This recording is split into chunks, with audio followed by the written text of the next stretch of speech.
Right-wing populism is on the rise around the globe and across the European continent. Several studies have demonstrated the illiberal tendencies of populism and its ability to undermine the European democratic order and the EU. The COVID-19 health crisis has given rise to COVID nationalism, and some right-wing populist governments have exploited the crisis for their own gain, posing a threat to liberal democracy. And wild predictions that the coronavirus pandemic would be the death blow for populism have proven false.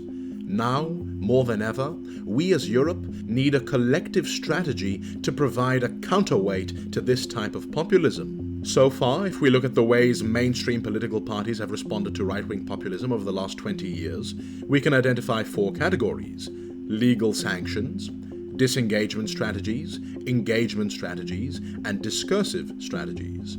Legal sanctions, such as the ones used against Austria in 2000, have proven to be problematic and counterproductive. And as right-wing populism has gone mainstream, legal tactics like electoral thresholds and hate speech laws have become irrelevant. Looking at the other categories of strategies, our research points to a mixed picture. The first category, disengagement, typically serves to limit the political influence of populist parties. Until now, there have been no examples where ignoring and demonizing populists generated a significant decline in their electoral results. By contrast, a cordon sanitaire directly restricts the power of populists and is therefore successful by definition. That is, only until populist parties get too big to ignore and are needed for coalition formation. Several European countries have already reached this stage, such as Italy, Denmark, and Austria, where populist coalitions have been formed. While in most countries it has become impossible to return to a cordon sanitaire once it has been broken, after a failed coalition with the populist right Party for Freedom in the Netherlands, a cordon sanitaire was implemented, and their vote share has not recovered to this day. However, the cordon sanitaire in Sweden has only led to an increase in votes for the populist right Sweden Democrats. It did, however, close them out of government. Another tactic is shifting the agenda toward issues not owned by the populist right. This happened during the 2012 general elections in the Netherlands, which were focused on the economic crisis rather than on immigration. This strategy, however, is fundamentally vulnerable. An external factor like the 2015 migrant crisis can bring issues like immigration to the forefront again. And as we saw during this period, this led to a surge in support for populist right parties, making this strategy irrelevant in that case. For this reason, this strategy should only be used in contexts where it makes sense. The Danish Social Democrats used this strategy to shift the 2019 electoral debate towards economic and welfare issues. But during this same election, the Danish Social Democrats also made use of strategies of engagement. Now, these are strategies which involve incorporating or co-opting populists or their agenda in some way. So in the 2019 election, in addition to shifting the agenda toward economic issues, the Social Democrats also employed another strategy, namely adopting part of the populist platform in more moderate form, by moving rightward on immigration. And the result was a collapse in the vote share of the populist right Danish People's Party from 21.1% to just 8.7%. Another engagement strategy is collaborating with populists. The strategy here is to either force them to moderate their illiberal positions, thereby de-radicalizing them, but also possibly discrediting them in the eyes of their voters, who may view this as selling out. The latter was the case in the Netherlands. Cooperation with the Party for Freedom in 2010 and the subsequent failure of this coalition led to their vote share plummeting from 15.4% to just 10.1% in the 2012 elections, having been discredited in the eyes of their voters. The danger of engagement strategies, however, is that they may radicalize the populists, legitimize their illiberal ideas, and may even lead to mainstream parties adopting them. After all, becoming the populists is not the same as defeating them. Indeed, the Danish People's Party has only become more radical over the years, despite participating in multiple coalition governments with the Liberals.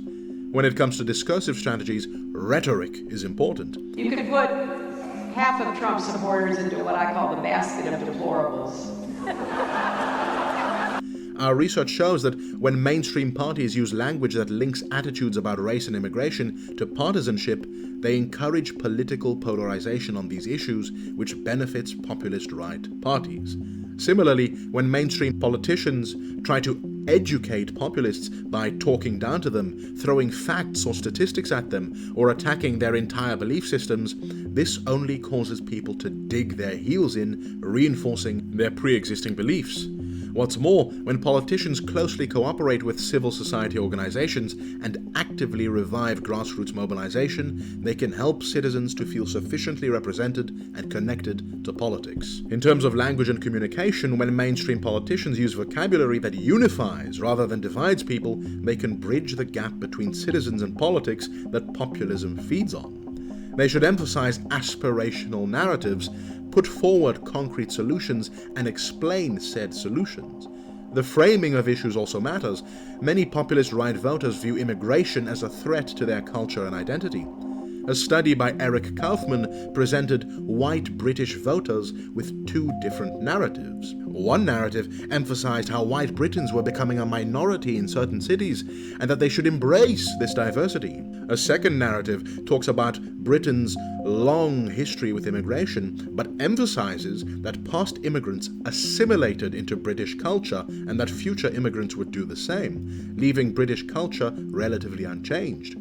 The second group was significantly less likely to favour a hard Brexit, support the populist right UKIP party, or restrictive immigration policies. Such an inclusive nationalist narrative may be able to counter the exclusionary nationalisms used by populists. What emerges from our evaluation of all these strategies are three things. Number one is that politics is dynamic, and so the efficacy of any given strategy depends on domestic political events and the behavior of other parties.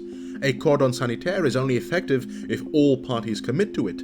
Similarly, a social democratic party that attempts to adopt some of the populist platform may face competition from more liberal or left-wing parties, or suffer internal divisions as a result, making the strategy less effective. This leads us to the second point. Context matters. While it's clear that some strategies clearly don't work, the efficacy of any given strategy depends on the local political context. And number three, however successful any of these strategies are, they can only stop the bleeding, but they can't heal the wound. None of these strategies do anything to address the root causes and grievances that lead people to vote for populist right parties in the first place. Our suggestions build onto these insights and contain our own concrete recommendation for change. While local context differs, it's clear that this is an EU-wide issue, and actors at the national level can benefit from transnational perspectives. It is for this reason that we present this report to European-level leaders, not national ones. In fact, the populist right itself recognizes this. Architect of the Trump campaign, Steve Bannon, recognized the need for cross-national collaboration between populist right parties and established a populism school in Italy in order to share best practices. It is therefore high time that anti-populists do the same. We therefore propose the establishment of an independent committee or task force for monitoring of strategies to counter right-wing populism, with representatives from all EU member states who wish to join. This committee will be entirely detached from EU institutions so that it can remain purely intergovernmental. The committee or task force will be actively connected to relevant think tanks and civil society organizations in each country to ensure research-informed decision-making. The way we envision this task force to operate is by first obtaining reliable data and research outcomes on the development of populism throughout the EU. And we recognize that because right-wing populism is highly context-dependent, that context-specific expertise is needed when formulating the best ways to deal with populism in any given country at a particular moment. Since the task force consists of people from all sub-regions within Europe, knowledge and best practices in providing a counterweight to populism can be shared among the member states. With this information, the task force can then collaborate and collectively formulate the most effective strategies. Such an approach is both local and international and draws from European-level trends as well as case-by-case situations. governance. The framework we envision for the task force is one of the autonomy of the actors involved, extensive cooperation on the basis of information, knowledge and experience sharing, and continuous peer reviews of open-ended goals and the means of achieving them. This kind of governance setup works particularly well in the context of the EU and can be substantiated both academically and empirically. In academia, what we propose is labeled experimentalist governance, and scholars like Jonathan Zeitlin have demonstrated the significant advantages that this governance model can bring about in what he deems turbulent polyarchic environments. We believe that this kind of governance setup is necessary for dealing with the issue of populism, precisely because it is a highly resilient and ever-adapting phenomenon that cannot be tackled by simplistic or universal measures. Rather, right-wing populism needs to be continuously addressed in meaningful and long-term ways, while avoiding fixed and one-size-fits-all measures. Following the experimentalist governance model, the task force we propose would bring together state and non-state actors, including think tanks, research hubs, and civil society, in order to collectively tackle the issue of populism in the following ways. Number 1, identifying the core problems. Number 2, isolating and categorizing them based on commonalities. Number 3, defining specific targets, the means of achieving them, and the metrics for success. Number 4, observing and evaluating progress on the ground. And number 5, if needed, revising strategies based on peer review, systematic comparison, and on-the-ground experiences. So in this model, each actor involved retains the ultimate authority in decision-making while choosing which strategy to use in order to curtail populism. At the same time, this strategy, the means to achieve it, and its results are discussed and compared to those used by other actors. The strategies are then refined through new information and knowledge collectively provided by all relevant actors. If a strategy, its means or goals requires revision, this is assessed collectively with the task force, but the actor retains full decision-making power. Therefore, the experimentalist governance model offers the best of both worlds by keeping authority for each actor on the one hand, but on the other hand, offering multiple insights from peer reviews, information sharing, and resources from other relevant actors. In short, if Europe is to tackle the populist challenge effectively, we should not leave strategizing to national-level leaders alone. In the same way that European leaders have come together to cooperate on climate change, trade, migration, and the global pandemic, we should also come together to meet the populist challenge. Critical to this is offering a platform where such strategies can be shared and refined, and it is this which our proposal offers. Just like the need to contain the spread of the coronavirus, we need to stand together as Europeans to contain the spread of illiberal populism for a better Europe.